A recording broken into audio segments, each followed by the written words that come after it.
and not just on a national level, because a lot of times we only have this conversation every 4 years.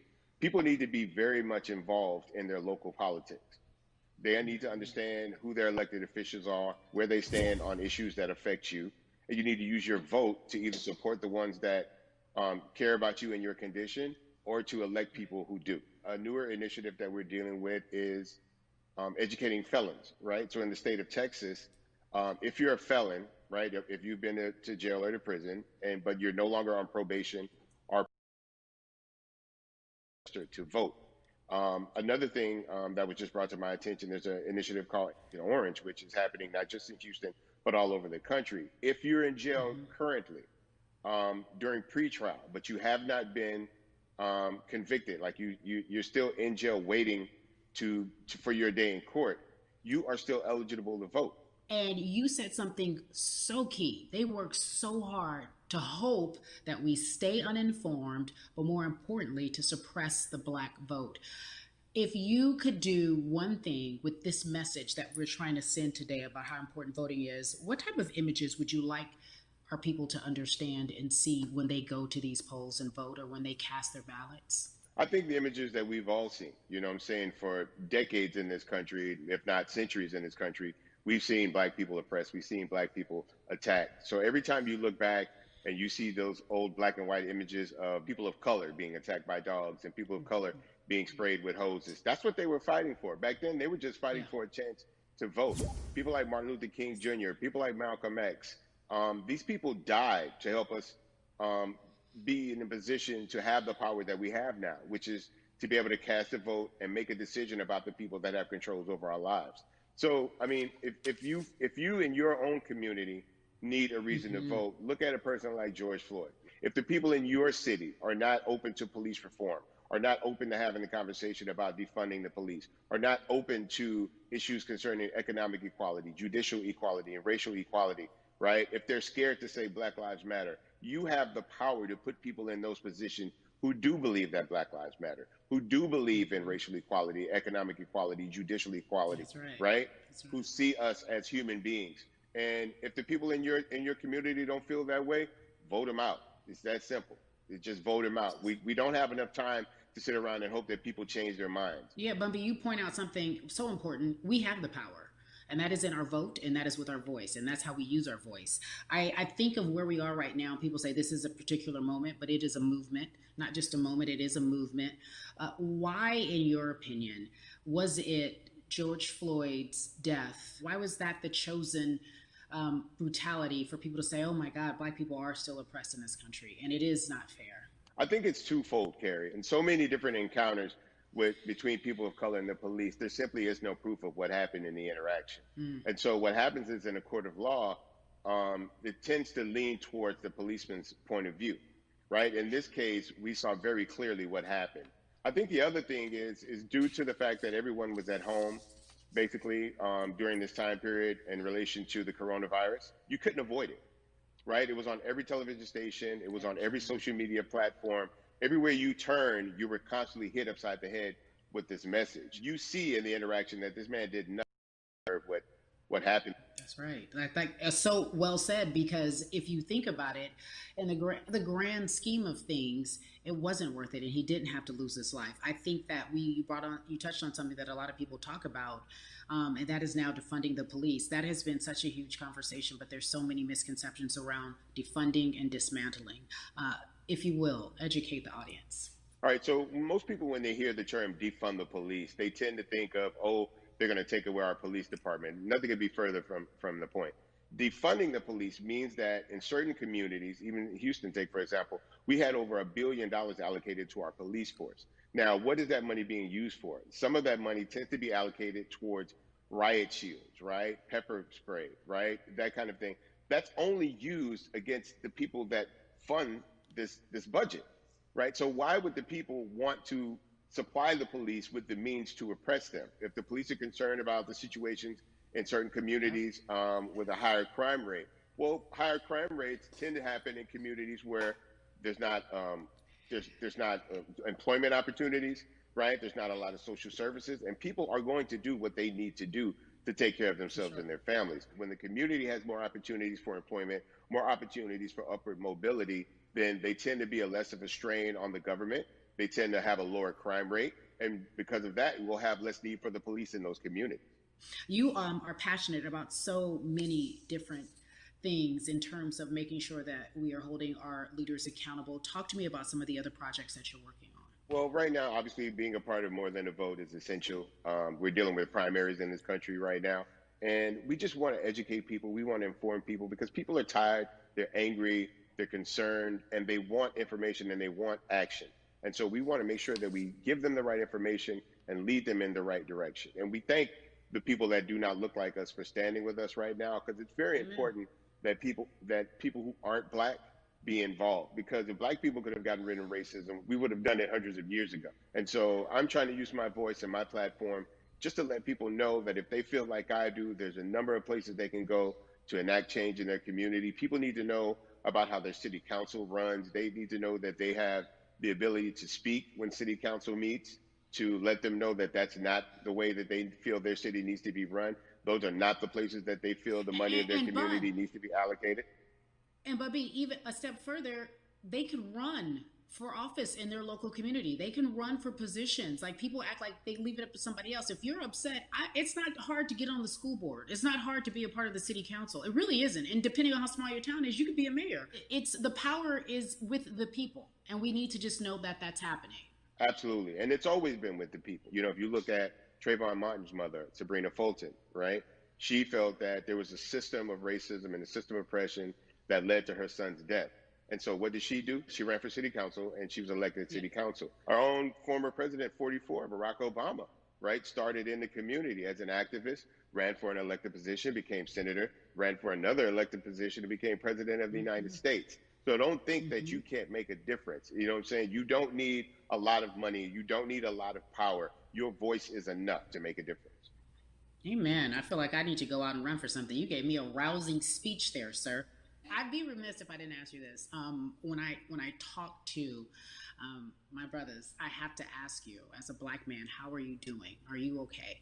I'm good. I'm good. I have a very strong relationship with God, so prayer definitely works for me. I have children and grandchildren who are watching me, who are encouraged by what I do, and they're proud of me right now, and that's really what matters, The change starts at home, so as long as you have a support system that believes in what you're doing and supports you in what you're doing, you have everything you need to go out there and fight the good fight. And for those that don't, there's a community of people here to help you. So you can go to places like morethanavote.org. There are many different places that will encourage you, inform you, and they will put you with groups of people that feel like you, that are ready to take action.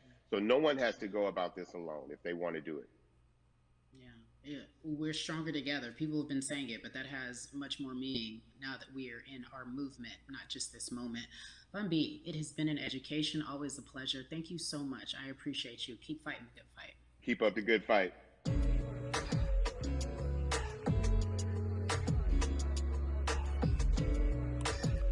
Yeah, la la.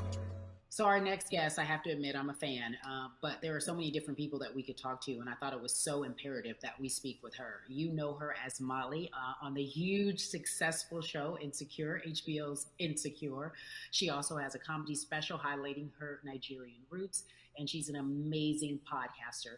Let's welcome in Yvonne Orji, everyone. You have such a beautiful way of making things funny, giving us our medicine with some candy, right? The humor and the healing. You bring all of that to your space. And right now, as you look across this country and how everyone is so broken and so upset, if it's not social injustice, it's the pandemic, it's depression, it's unemployment, the list goes on and on. How are you doing, quite frankly?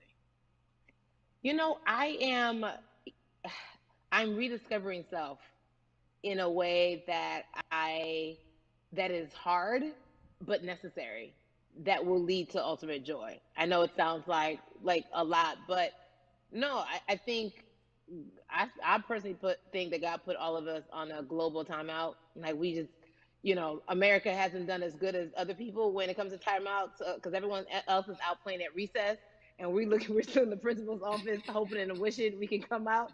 But I think that if we settle into the timeout, and really learn the lesson that we're supposed to learn from this season, I think we'll emerge better. We'll learn how to play well with others in more ways than one. And so personally for me, I'm taking this time to learn me in a new way. I feel like I'm being ushered into a new season, and I'm getting still, because sometimes the busy uh, confounds the work that we're supposed to actually be doing. You know, we're busy doing other stuff, but we got work that we need to do on the inside. And I'm like, I'm leaning into it. I'm like, dang, I thought I was gonna be able to rest like everybody else. And you guys like, nah, we got work to do. You know what? And I think that's what everybody is saying about 2020. It's demanding that we be better. And you said it's a global timeout. What do you mean by that? Yeah, it's like everyone sit down, be humble, to quote the great prophet Kendrick Lamar. But like, no, seriously, sit down and let's reevaluate some things. Let us unearth and shake up the things that we have been trying to hide within ourselves, within our nation. I think America is going through an unraveling right now, a much needed, a much necessary one. And I think all eyes on us, right? There is no, oh, I was on the subway for an hour, so I didn't miss that thing that happened. No, everybody was home. Everybody, was watching when George Floyd died, and everybody, no one could hide it. Everyone was watching when Amy Cooper called the cops. Like, this is a time where it's like, oh, we can't pretend it away. We can't excuse it away. No, no, no, no, no. It's a global timeout. Sit down, watch, and let's learn. And globally, it's like, hey, we were going business as usual, but it ain't usual no more. Like that's old. Anytime change occurs, it's very uncomfortable. And so right now we're sitting with we're getting we're getting comfortable with the uncomfortable.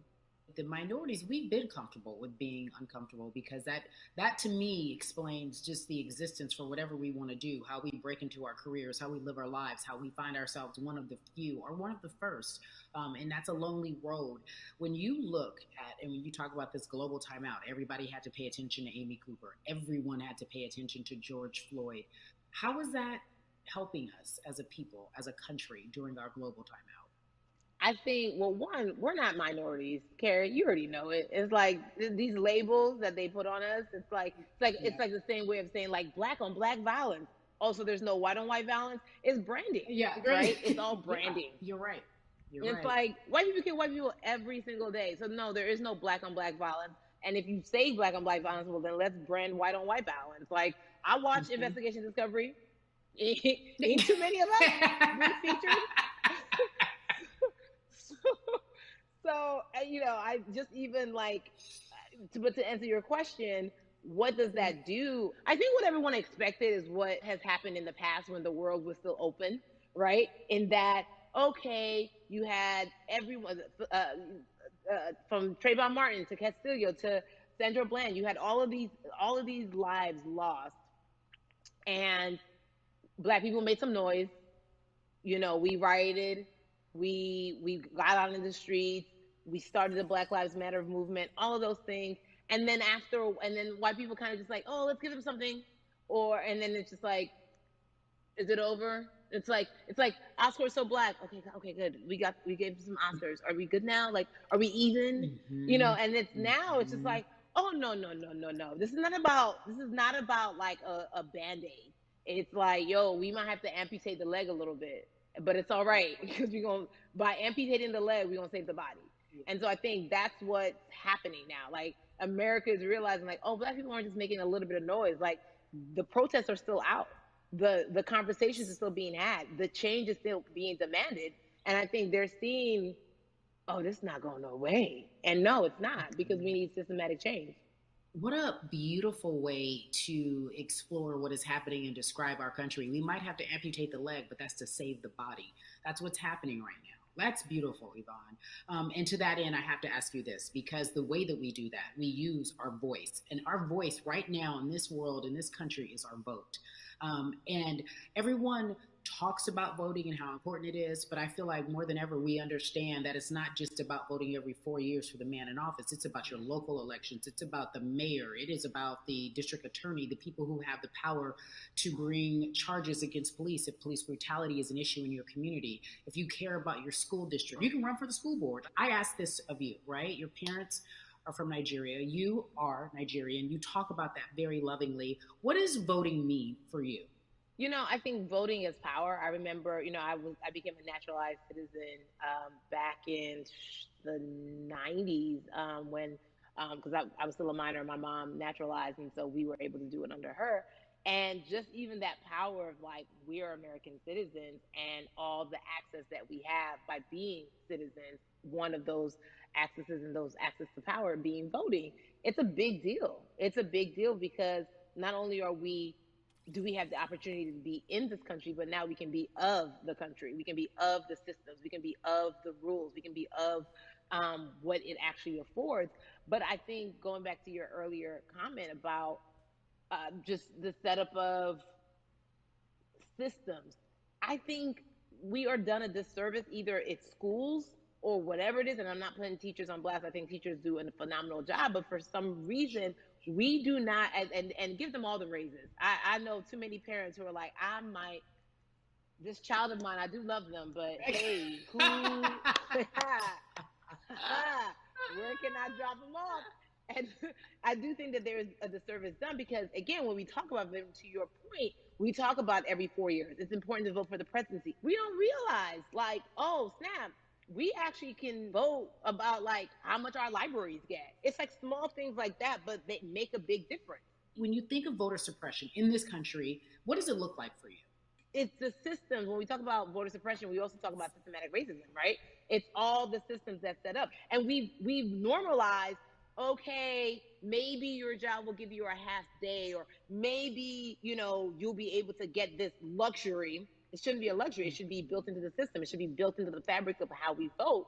But maybe you'll be able to get this luxury in order to enable you to go vote. Think about everything disenfranchised, marginalized, Black person has to endure in a day. So in a day, you need to get to work. If something happens to your car, if something happens to your child care, if something happens to, there's so many factors along the way that can send you into a tailspin as an American. And then you add on as a person of color.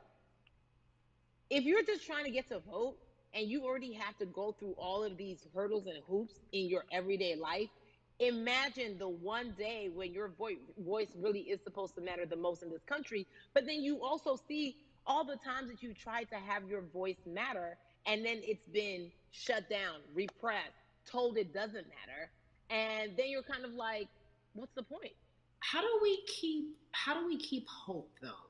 If I'm watching this right now, how do we as a people stay hopeful? How do we believe in the promise that these quote unquote forefathers have given us? Because have you met Black people? By default, like hope is infused in our DNA. Like you know what I'm saying? Like if we haven't been broken now through, be it through slavery, through capitalism, give it to me, colonization, through segregation, right. Through I mean, listen, the history of Black people in this country is at one point we were 3/5 of people. Mm-hmm. That was a written law. And look at us now. We are whole. We are Black girl magic. We are Black boy joy. We are, what I'm saying? What I think about in terms of giving us hope, right? We're making a lot of people nervous right now, Carrie. We're making a lot of people nervous right now because they're like, dang, we put all these obstacles in their way and these jokers are resilient. But that should give us hope. That should give us hope that, like, we can't stop, won't stop. I mean, I went to the school of Diddy, you know what I'm saying? Hashtag, Harlem shaking it right now. Can't stop, won't stop. And I think that's our motto. We can't stop voting and we won't stop voting. We can't stop marching and we won't stop marching. We can't stop thriving and we won't stop thriving. To that end, because you led me directly there, I've been asking everyone who's appeared on this platform, what does activism look like? And I feel like back in the day, we had an idea. Yes, it is marching. Yes, it is protesting. Yes, it is speaking out against things that we feel are not right or unjust. But talk to me about what activism looks like for Yvonne Orji. Listen, activism, I think the beauty of activism is that it has many faces, right? You're going to have the people on the front lines. Like, you know what? Martin Luther King marched, but there were a lot of women who were in the homes like, hey, BT Dubs, when they come back, this is how we support all the people who are marching on the front lines, and we're going to be here doing what we know to do best here. And you know what? Somebody needs to bail them out of jail, so now we need to be in the community, getting money or whatever it is. So it's like everybody has a position to play, and so play your position like a shortstop, bruh. So whoever you are and whatever you do, play your position. So activism could look like, you know what? I'm not the one that's built to be on the front line, but you know what? My pockets go deep, so I'm gonna support the people on the front line. I'm a comedian. Black joy is a form of activism. There's always a call for entertainers or celebrities that have the platform to do something. Why aren't you speaking out? I'm not a believer in thinking that it's mandatory. Like you said, everyone can be an activist and be activated in different ways. But talk to me about the connection. Talk to me about the marginalization in your world and how you feel like it even inspires you to say more and use your platform to do more. Beneath the surface of what we do, like Niecy Nash says, it's the who, right? The who is the person who's going to be like, hey, let me call this out. Either blind racism in terms of overt racism, in terms of ways that we can be better, in terms of ways that we can actually be more uplifting to the community that you may not even realize that you're serving. Before I let you go, talk to me about the urgency, in your opinion, for people to vote, our people to get out and vote this coming election. Yeah, I mean, guys, if you think you're tired now, I'm telling you right now, we cannot take this sitting down. We can't take this jokingly. I understand that it may be hard to figure out who to vote for, but at the end of the day, we got to vote for our families. We got to vote for our legacies. We got to vote for continued progress. We have to vote for upward mobility.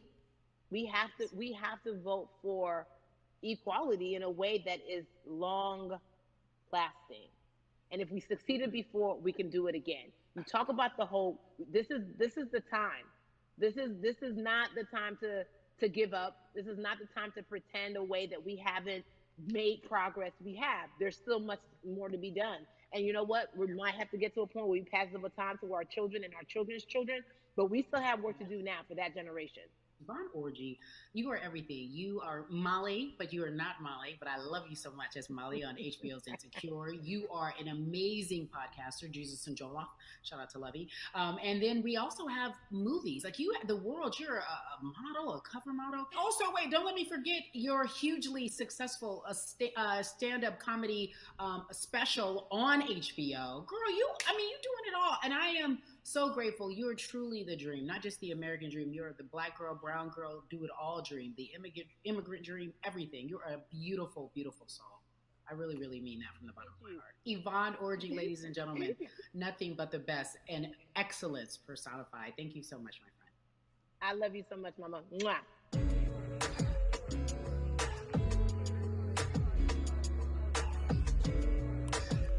Yeah, la.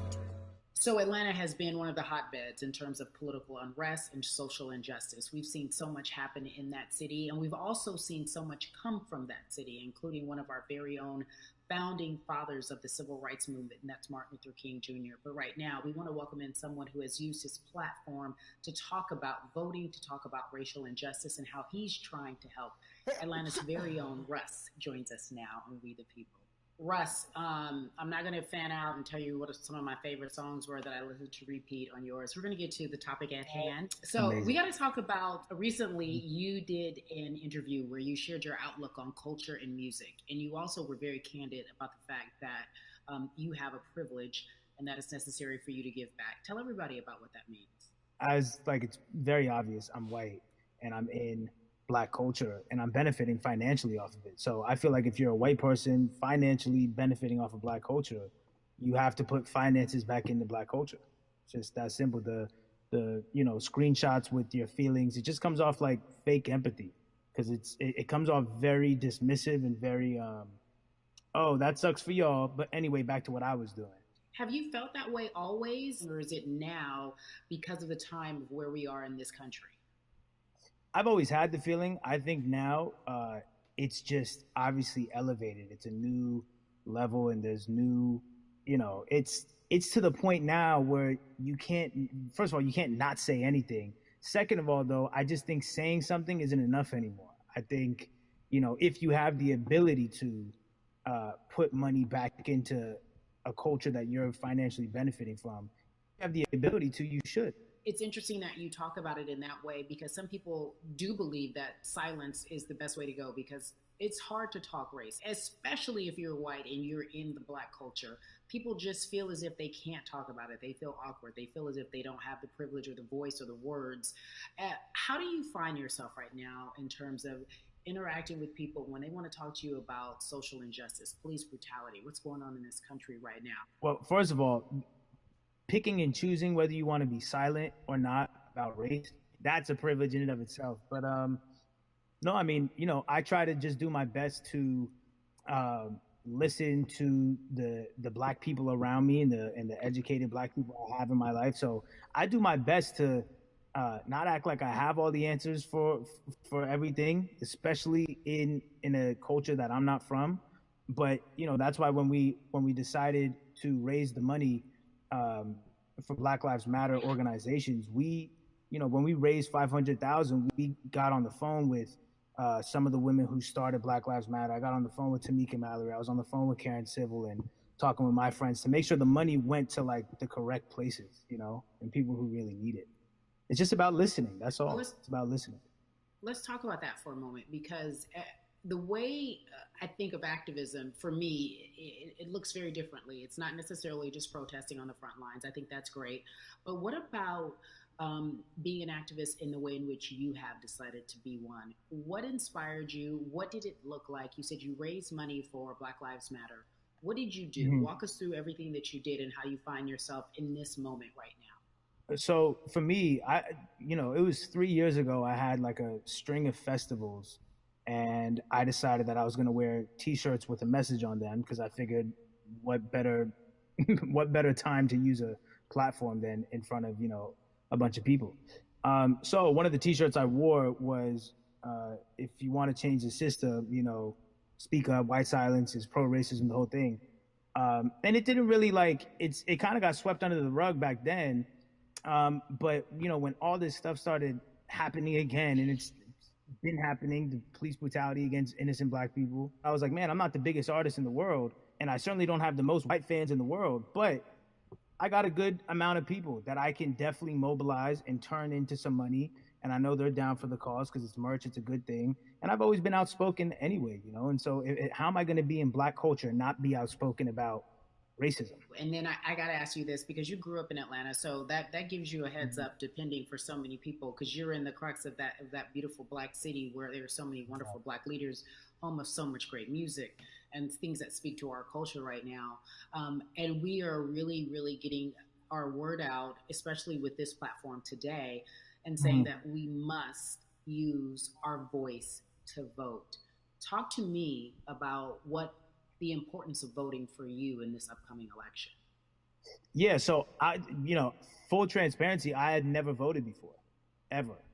And because, I was one of those people who was like, my vote doesn't matter. And, I don't know, maybe it's because I was younger, maybe it's because I really thought that, or I don't know, but I just think that it's got to, now this is a bit of a privilege to say it's got to a breaking point for me, because obviously it's been past the breaking point for black people. But I think that as a whole, the young people need to get out and vote, because we're the ones that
took me this long to actually really be about it, but I'm here now. So Russ, we all know that this is going to be your first time voting. Tell me what that Yeah. experience is going to be like for you in terms of what you're excited about. I think you know what it's gonna do for me. It's gonna let me know that I'm contributing to something bigger than myself, and I'm actually putting my money where my mouth is, and I'm being about it. Because for so long, and I know I'm not alone with this, but standing on the outside and just screaming about this and that and this should change, and it's like, all right, but did you vote? you know and so I know it's going to feel good to know that I played a small role. And that's the problem. I think the mentality of like my vote doesn't matter needs to be changed to my vote, albeit small, does matter. It's a role I'm playing, and if I play my part and you play your part and he and she plays their part, then we make a difference. But it'll feel. I have a feeling it's gonna it's gonna feel very, very bigger than me. I mean, I think when you realize that giving actually feels better than receiving, that's when you start wanting to do your part and contribute. So, voting is an easy way to give. You know.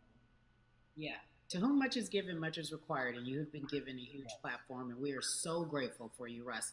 Philanthropist, artist, community activist, first time voter. We appreciate you for doing Yes. this, okay? Thank you. I appreciate y'all.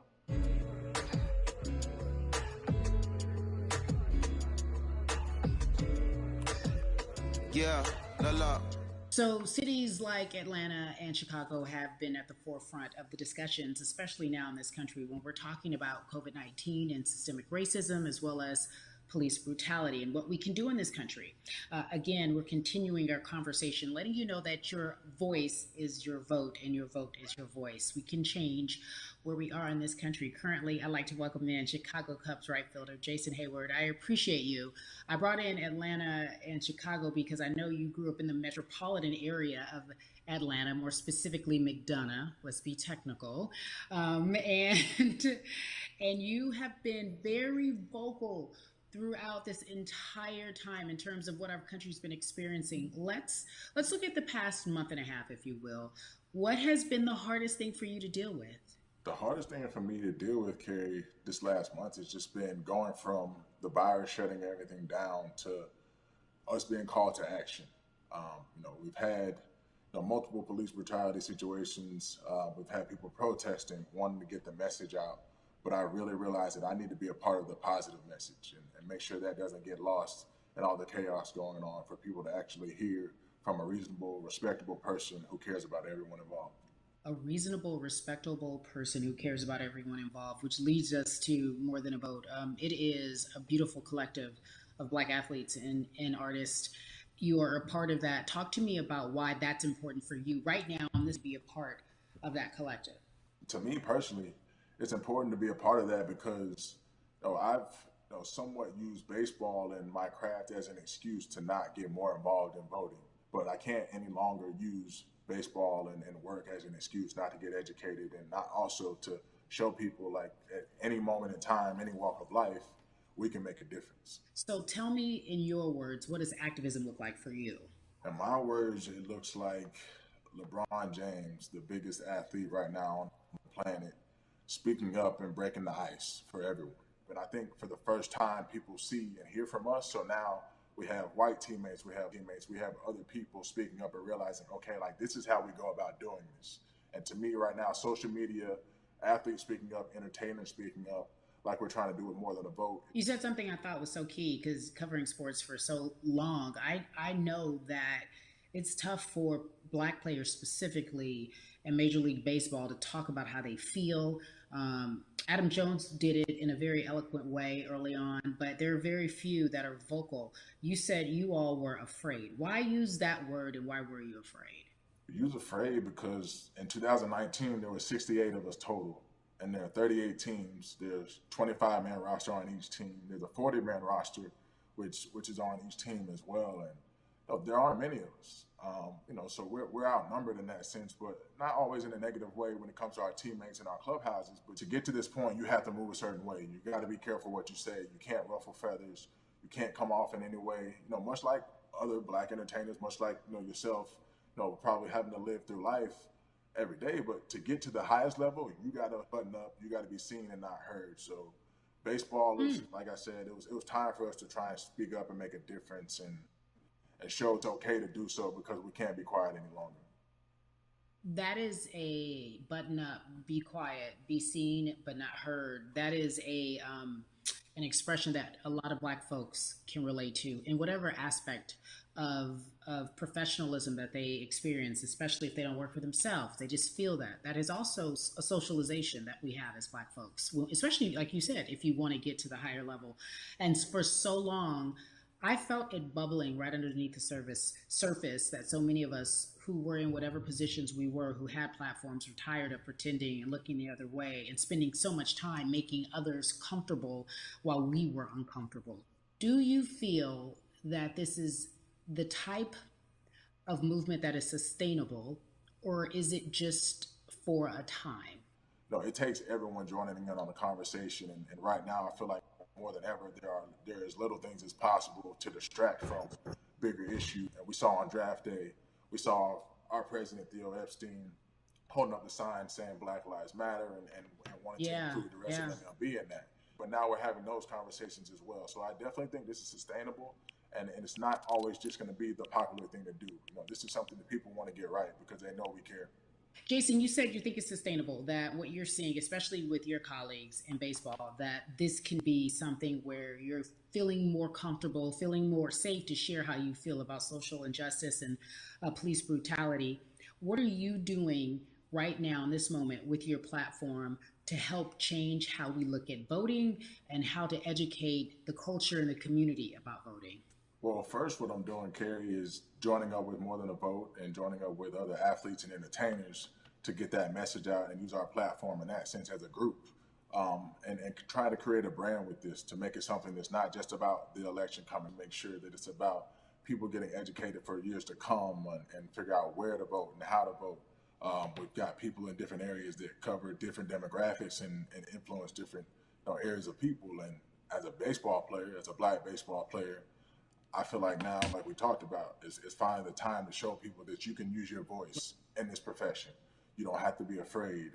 And to me, that can help someone, help a kid growing up. He can see me, he can see other guys that were in the video we posted saying, hey, this is what they're standing for. They're speaking up for these things, and it's okay to want to play baseball. It's not lame. It's not something I have to be as afraid of as I was before. So I feel like that's my role in this. I have a younger brother as well. He's 24. He also plays baseball. So I've got to lead by example. I can't just always, come up with a good answer that sounds good on TV when I get asked a question on, what do we need to do to make changes. I'm joining up here to make sure that I take action and get educated myself. For one, so many people, I feel like in Atlanta, they're on the move. Or when you want to try to make a vote and try and cast your vote, you have to do it by mail. You have to sign up for the absentee ballot. Then you have to get another ballot in return. They have to send it back to you. Well, for me personally, they didn't send that back until it was too late, right? We didn't get it in the mail to the address that's an Atlanta address at my parents' house. We didn't get that in the mail until it was too late. And then from other friends and family that are still in Georgia right now, I just hear about them being held in lines too long and trying to get off work. And we know how it is for any family, but let alone a Black family in a city or in the suburbs trying to take care of their family and trying to provide for them. You try to get off work, and then you're like, wait a minute. You start looking at the clock. It's like, oh, this is not going to happen today, right? And so I saw, Mayor Keisha Bottoms, reach out via social media to people and say, hey, I'm going to address these issues right now. I need y'all to stay in line to cast your votes. Keep hanging in there. So to me in Georgia, that's what that looks like. Well, it's interesting that you even bring that up because there have been all these images specifically from Georgia, because that's such a battleground, where you see people, especially when it came to the primaries, doing whatever it takes. And this is real life voter suppression that you're talking about. It's been happening for decades. It's not fake. What you're saying, these examples of sending you your ballot too late after the fact or shutting down the polls at 6 o'clock while people still are in line, that's a real life issue. There needs to be some type of change. And I think that what we're doing right now is fair. But the idea of voter suppression, do you think that that is well known, especially with folks, within the generation, your generation? I think it's known in our communities, right? I don't think it's spoke on enough. I don't think there's been enough light drawn to it. Bring it to light. Let people hear about it. Let people learn about what that looks like, and get more people to say, okay, look, like this is going to happen. We have to expect this, and we can no longer make the excuse.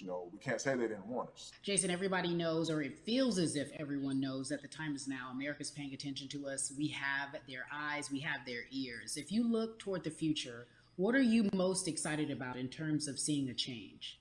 I'm excited about how fast the word is traveling. The word is being spread right now. The biggest athletes, the biggest icons, biggest entertainers are doing their part. But I'm also seeing people out there on the streets doing their part. When so many things got lost, could have very easily got in the commotion when it came to protests, and you saw rioting, you saw looting. People still stood their ground, and people still went out there and said, look, we're doing this for the right reasons. We're going to come together. We're going to use drones. We're going to use social medias. I feel like this is a new wave of getting things done the right way and just spreading the message. You're right about that. And you're right. People are spreading the word unapologetically. We out here. We doubling down. Thank you so much. I appreciate you. Right.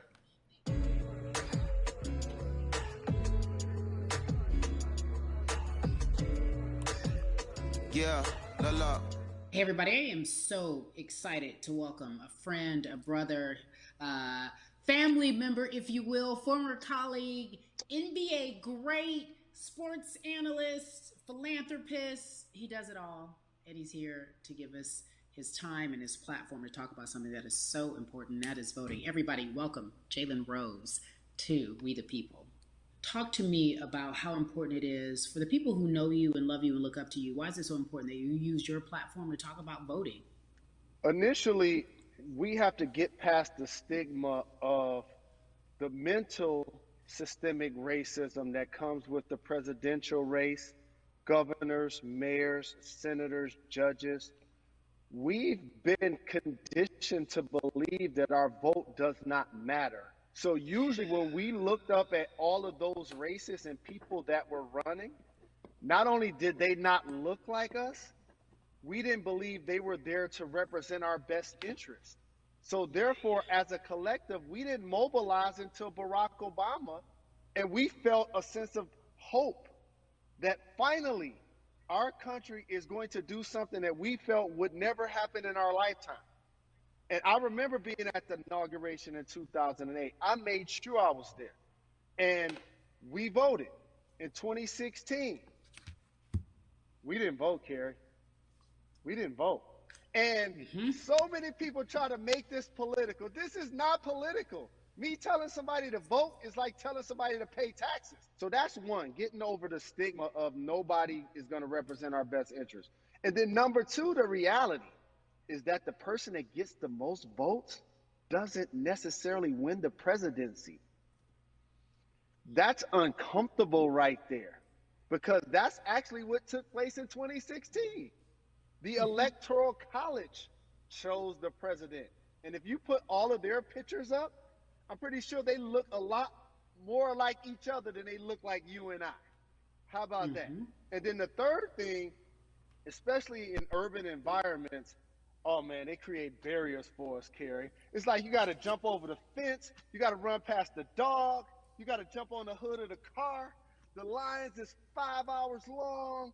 You get up to the poll and they don't work. Elderly people working in the city, while they got the young people who understand technology working in the suburbs. Like, these are all systematic things that try to discourage us from voting. And then finally, we don't have a day off to vote. We need to work. So we don't get a day off. It's going to be a full day, and I got to work to pay my bills. So you know what I'm going to do? I'm going to mail in vote. And you know what you want people to realize? That counts too. So your vote will be counted if you're able to mail it in.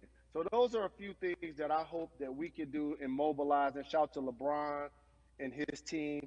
Shout to you and everybody involved. We will make a difference. Well, let's talk about more than a vote. There is a Black collective of athletes, of artists coming together and saying voter suppression is a real deal, especially in the Black community. When you just talked about, I got to work, so I can't go vote. And then when we do get in the booth, just in case we don't have to work, do we know who we're voting for? Not only do we have to vote, we got to be educated. And it's not always even about the man who's in office or the woman who's in office for president. It's about your local elections. It's about the people who are your DAs, your state DAs, like the people who actually make change in your community, who will change police brutality, who will make sure that your community is taken care of, who will defund police and hope that they can help you in stopping police brutality. So talk to me about why you decided to be a part of More Than a Vote and what it actually means. Well, it means a lot to be involved with such an impressive collective as you mentioned.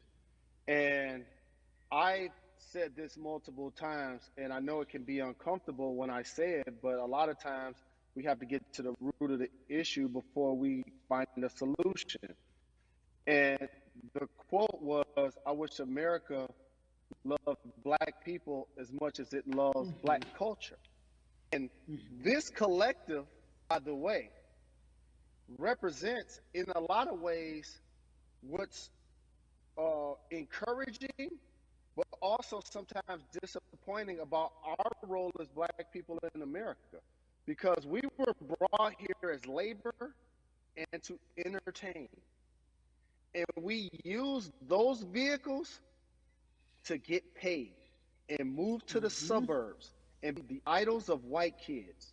And so now that we have this collective, I would say sports and entertainment represent the most powerful group of Black men in the United States. I'm talking about money, power, celebrity, the ability to mobilize, community involvement, their leadership, their intellect. And so to have all of us pull it in the same direction at the same time for anything that we're passionate about is going to be a difference maker, but it's definitely going to be a difference maker in the 2020 vote, because we're going to make sure we inform everybody that they can let their voice be heard, and failure is not an option. Jalen, what does voter suppression look like to you? A perfect example took place recently, Carrie, in Kentucky. It was 6 p.m. at night, and so many people were standing in line enthusiastic to vote. And you know what they did? Locked the doors. And you know what the people did? They continued to bang on the doors, continued to bang on the windows. They continued to let it be known they were not going to leave the premises until they got a chance to vote. And you know what ended up happening? They opened those doors and allowed those people to vote. So do not be discouraged. These barriers show you that it matters, and we're here to help you break through them. The same thing with our platforms and voices, Carrie, because you know what's going to happen. At some point, Breonna Taylor is not going to be trending anymore. People are not going to be protesting anymore. But it's still up to us to keep making sure that our voices get heard, and this is one way to do so. Right, and that is a form of being activated, being an activist. It doesn't have to be protesting. It doesn't have to look like what you think traditionally activism looks like. It's voting. It's that simple. We now have to understand, like, this is a critical mass moment for this movement to continue to hold up as much steam for as long as possible. And that's what this collection is going to hopefully allow for that situation to happen. Jalen, in today's age of technology, it should be easier to vote. No doubt. It's like we call these devices smartphones, but yet I can't vote from it. All of the things that we do in our lives are in our phones. All of these barriers are things that people will need to overcome in order to create a level of enthusiasm to vote. And again, this is not political. It's your right to do so. And there's so many times where you feel like somebody may have gotten done unjustly in your community. Pay attention to who the judges are, who's running for Senate, mayor, governor. Pay attention who's running for president. And let's make sure in 2020 we make a difference. Why is More Than a Vote so important and invaluable in our community right now? Well, because right now, I think we have an opportunity to let our voices be heard louder than ever. Anytime you see the mobilization of white kids holding Black Lives Matter signs, that means there's a breakthrough. Now, what happens with that breakthrough is the next step. You're going to look down in your email, Carrie. You're going to see all of these companies telling you how they're going to work on their diversity, how they're looking themselves in the mirror. They need to make change, just like in sports, right? You look on the field and on the court, all those black players. Further you get up, it's like altitude or a ladder. It gets thinner and thinner. And so a lot of people talk about the system being broken. I hate to remind people that it's not broken. It was built this way. And one of our ways to help change the system is to vote. So that's why more than a vote is so very important, so we can make sure everybody participates and gives themselves an opportunity to let their voice be heard. I think it's interesting because you talked about black men being very powerful in the U.S. if they're athletes and entertainers, because for so long those have been the only avenues traditionally to create wealth. The NBA season comes back.